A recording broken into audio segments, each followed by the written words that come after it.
রবি ঠাকুরের জন্ম সোনার আশ্বিনে নয়, হিমের রাতের অঘ্রাণে নয়, ফুল রাঙানো ফাগুনে নয়, এই খড়গ ক্ষিপ্র বৈশাখে তাঁর জন্ম। এই খ্যাপা বৈশাখের গৈরিক তিলক দিয়ে সাজানো তার জন্মদিনের ললাট।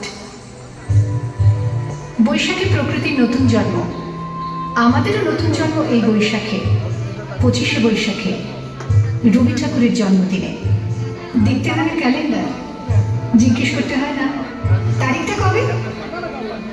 আগে থেকে বুকের মধ্যে সারা ওঠে, 25শে বৈশাখ আসছে, রবি ঠাকুরের জন্মদিন। বছরে একটা দিনের জন্য তারা নতুন হয়ে যায়। চারপাশে নীলে লালে সবুজে হলুদে রঙিন ফুলের আলপনা, মাঝখানে খয়েরি রঙের সুতোয় রোজ দুপুরের না ঘুমানো চোখে কাজের ক্লান্ত অবসরে বোনা হয়ে চলেছে সেই 4টে লাইন। উদয়ের পথে শুনি কার বাণী, ভয় নাই ওরে ভয় নাই, নিঃশেষে প্রাণ যে করিবে দান, ক্ষয় নাই তার ক্ষয় নাই।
সুন্দর